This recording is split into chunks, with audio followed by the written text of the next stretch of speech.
In meinem letzten Video habe ich darüber berichtet, wie wir von der Algarve bis nach Gibraltar gefahren sind, aber ich habe nichts über die Passage durch die Straße von Gibraltar gesagt. Und das wollte ich nachholen. Also die Straße von Gibraltar hat es ein bisschen in sich. Das liegt daran, dass der Atlantik, der Meeresspiegel des Atlantik höher ist als der Meeresspiegel im Mittelmeer. Dadurch fließt quasi permanent Wasser vom Atlantik ins Mittelmeer. Und da das über dem Mittelmeer so heiß ist, verdampft sehr viel Wasser und das wird praktisch ständig vom Atlantik nachgefüllt. Bei Hochwasser im Atlantik natürlich stärkerer Strom und beim Niedrigwasser kann sich der Strom auch mal umdrehen und der Wasserspiegel kann quasi unter den Spiegel des Mittelmeeres kommen und dadurch fließt dann quasi Wasser auch von Osten nach Westen für kurze Zeit und dann geht es wieder in die andere Richtung ins Mittelmeer rein. Strömung, die relativ stark sein kann, am Rand eher schwächer, in der Mitte der Straße von Gibraltar am stärksten. Was man auch wissen muss, ist, dass der Wind stark zulegt, so ab Tarifa ungefähr. Da geht es richtig los und bläst dann auch bis in die Bucht von Gibraltar rein und in der Bucht selber nimmt er dann langsam wieder ab. Und wenn man in La Linea ankommt, ist der Wind wieder normal quasi. Ne? Und was bedeutet das, dass er zunimmt? Es kann sein, dass Windstärke 0 angesagt ist, also kein Wind. Und dass man bei Tarifa trotzdem 20 Knoten Wind hat. Das erste Mal bin ich reingefahren ins Mittelmeer, das war 1987, nachts, damals gab es kein GPS und gar nichts, nachts und mit schlechter Sicht und alles Mögliche. Und wir hatten, als wir losfuhren, damals hatten wir 2 Windstärken oder 3 Windstärken. Und ich bin dann mit achterlichem Wind reingefahren nach Gibraltar und wusste nicht, dass der Wind so stark zulegt. Und wir hatten einen so starken Wind von 8, ein Schmetterling ausgebaumt, beide Segel oben, 10 Meter Schiff, also nicht sehr groß, beide Segel oben. Und wir haben einen unglaublichen Wind gehabt und sind dann da ins Mittelmeer reingeschossen quasi, ne? Beziehungsweise in die Bucht von Gibraltar reingeschossen. Also man muss wissen, selbst wenn wenig Wind angesagt ist, Windstärken von 30 Knoten oder beziehungsweise Windgeschwindigkeiten von 30 Knoten oder mehr bei Tarifa oder auch nach Tarifa sind nicht ungewöhnlich. Es ist also anzuraten, dass man vorher sein Ref macht. Gut, um jetzt den Rock von Gibraltar zu besuchen und zu besichtigen, gibt es eigentlich mehrere Möglichkeiten. Und das, was wir gemacht haben, ist, wir haben uns einen Fahrer genommen. Die stehen quasi kurz hinter der Grenze. Man läuft ja von Spanien, von La Linea, läuft man quasi übers Rollfeld drüber. Und auf der anderen Seite ist man dann in Gibraltar. Und da gleich stehen so Busse, so kleine Vans oder wie man sagt, wo so 5, 6, 7 Leute reinpassen. Das haben wir gemacht. Das hat pro Nase 35 € gekostet. Und insgesamt war in diesem Preis also alles drin, inklusive aller Eintrittsgebühren, die man für die Sehenswürdigkeiten macht. Wenn man das mal so zusammenrechnet, ist man mit einem Fahrer günstiger, als wenn man selber mit dem Cable Car hochfährt und ist dann den ganzen Tag unterwegs und guckt sich alles selber an und bezahlt überall Eintritt. Also das war eine gute Sache, würde ich immer wieder so machen und kann ich nur jedem empfehlen. Und das, was wir da gesehen haben, das zeigen wir jetzt. Wir haben uns also einen Fahrer genommen, der fährt mit uns nach oben auf zunächst einmal eine Aussichtsplattform. Von da aus können wir sehr gut die Bucht von Gibraltar überblicken mit vielen Ankerliegern, die man jetzt schön von hier oben sehen kann. Und danach geht's in die Caves.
Wieder draußen, Blick über die Bucht von Gibraltar, die riesig ist eigentlich. Ziemlich groß. Und draußen überall liegen die Frachter vor Anker.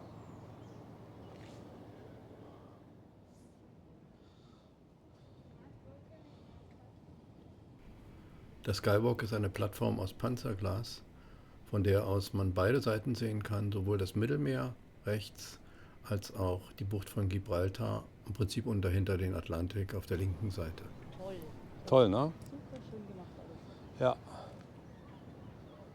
Und hier gehen sogar noch Stairs hoch, bis on the top, die soll man nicht gehen. Okay.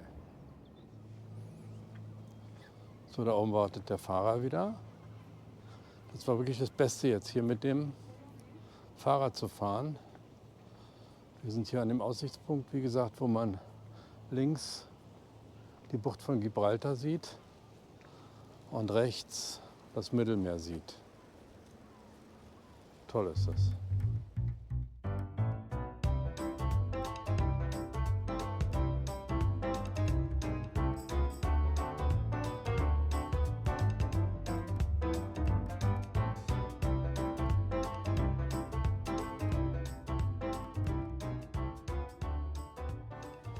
Little ones, they like Jumping on the car. Yeah.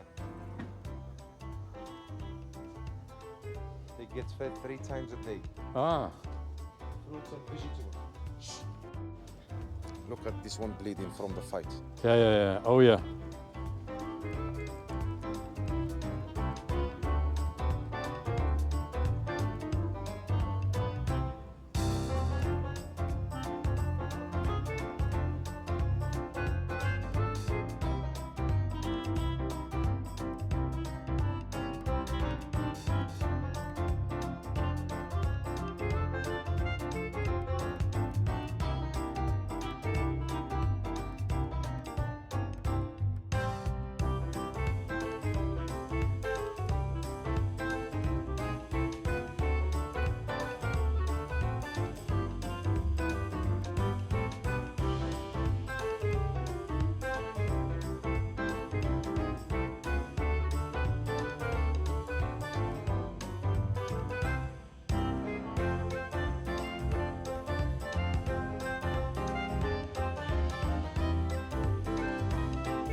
Tolle Aussichten immer hier.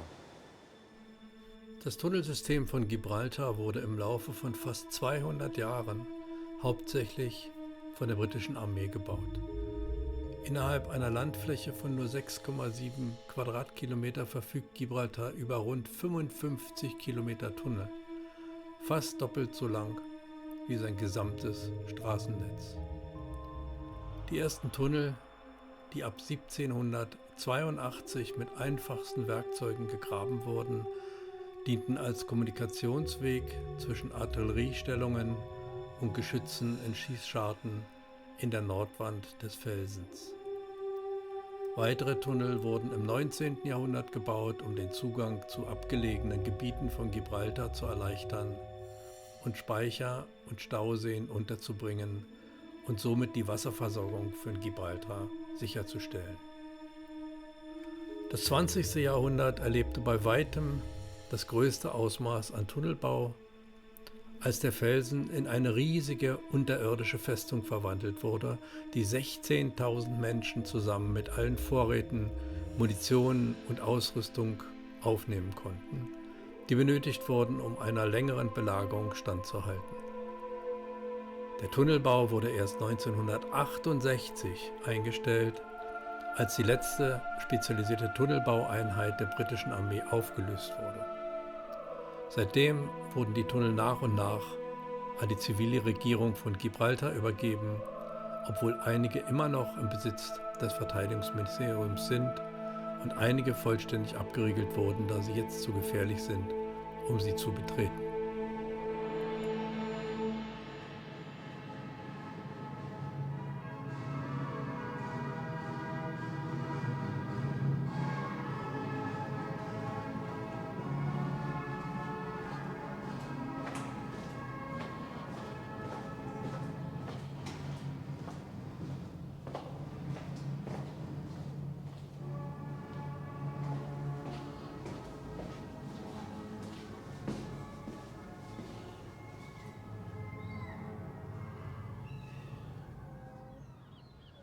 Anyway.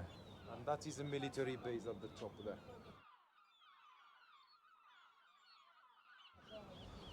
So, und da hinten sieht man gut unseren Yachthafen in La Linea. Mit auch ein paar Booten davor, vor Anker. Heute ist Freitag, der 21. Mai 2021 gegen Mittag und wir legen jetzt gleich ab.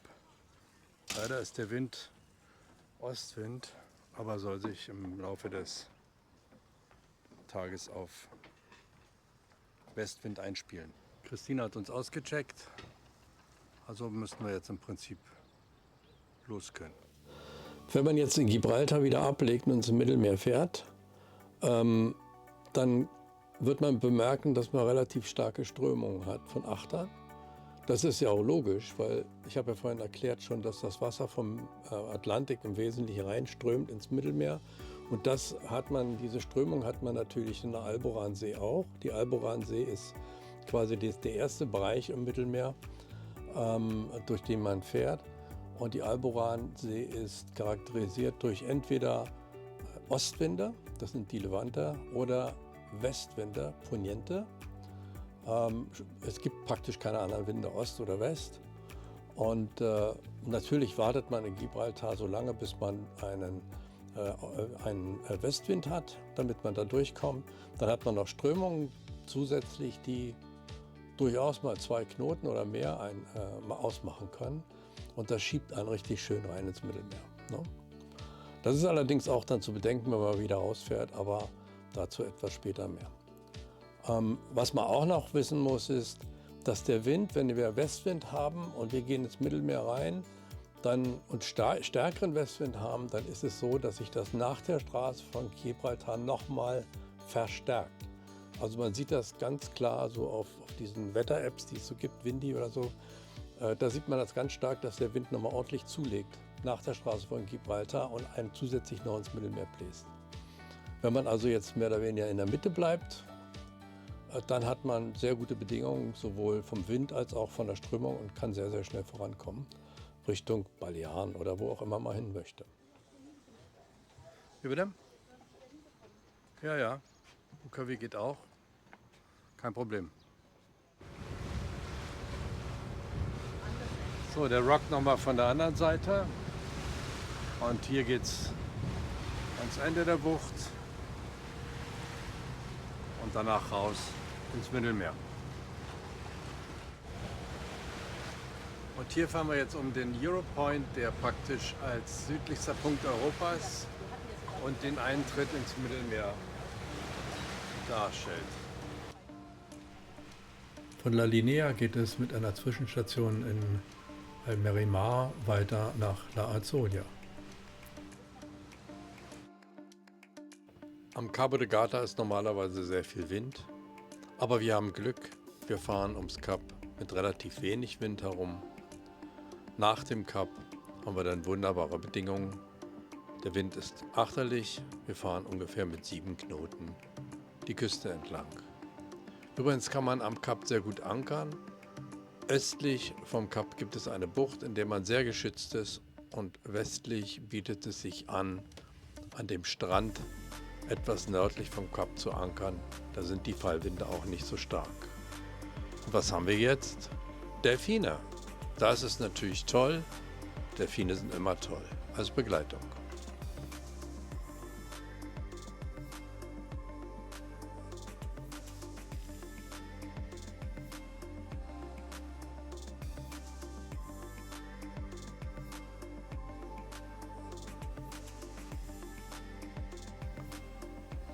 Wir liegen jetzt in der Bucht von Azoya vor Anker. Die Bucht ist extrem gut geschützt gegen östliche Winde. Man liegt da sehr, sehr ruhig. Natürlich bei westlichen Winden muss man weg. Man kann oben auf diesen Turm laufen. Von dort aus hat man eine tolle Aussicht. Glasklares Wasser. Und hier unten sieht man die Fischzucht. Die muss man großzügig umfahren, aber im Herbst ist sie dann wieder weg.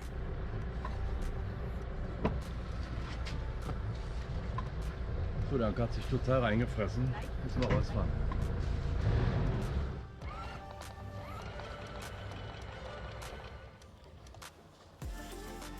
Inzwischen sind wir auf der Insel Tapaka angekommen.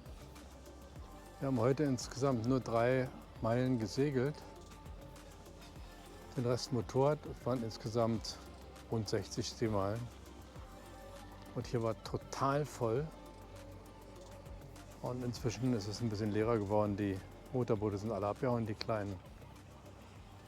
Und jetzt kann man es wieder aushalten. Auf dem Weg nach Denia fahren wir an der Küste vorbei, die uns am besten gefällt. Hier ist es sehr grün. Es hat unheimlich viele Häuser, tolle Häuser im Hinterland und auch tolle Häuser natürlich direkt an der Küste. Einige davon sind extrem beeindruckend. Zum Beispiel die jetzt hier zu sehen sind, mit diesen riesen Säulen. Oberhalb der Säulen ist quasi die Terrasse mit dem Swimmingpool. Also es ist unglaublich, was die da gebaut haben.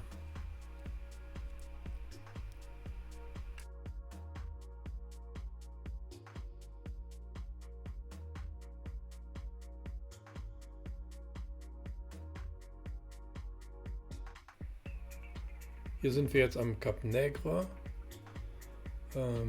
Auch dort gibt es wieder Häuser oben direkt am Hang. Unglaublich diese Lagen, diese Häuser, die dort direkt an der Steilküste gebaut sind. Und als nächstes kommt das Cabo de San Antonio. Dann geht es ein bisschen mehr links ab und danach nach Denia. Am 30. Mai laufen wir kurz vor 17 Uhr in Denia ein. Wir haben dort einen Platz reserviert, und zwar nicht im Yachthafen links, sondern rechts gibt es noch einen Club, und der ist günstiger und der ist auch näher an der Altstadt gelegen, also da werden wir für die nächsten Tage unterkommen. Wir haben uns jetzt einen Mietwagen genommen und sind am Cap San Antonio. Dort schauen wir uns nochmal die Gegend von Land aus an. Total interessant. Unten ist der Yachthafen von Javier und ja, eine schöne Gegend einfach.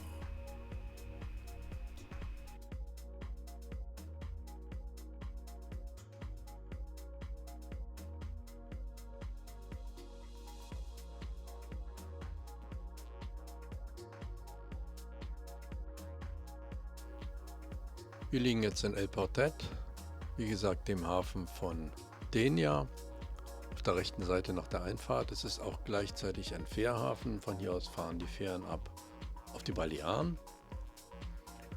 Der Hafen ist relativ gut geschützt, muss man sagen. Aber es ist ziemlich eng hier. Die Boote liegen wirklich eng an eng. Ich fahre immer gerne vorwärts rein, weil wir keine Gangway haben.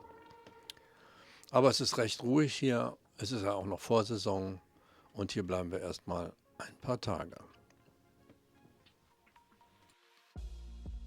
Im nächsten Teil fahre ich mit meinen Freunden Matthias und Robert von Denia aus auf die Balearen, zunächst nach Formentera, dann aber gleich am nächsten Tag weiter nach Cabrera, Andratx in Mallorca und Palma de Mallorca, wo wir gegenüber vom Superyachthafen liegen.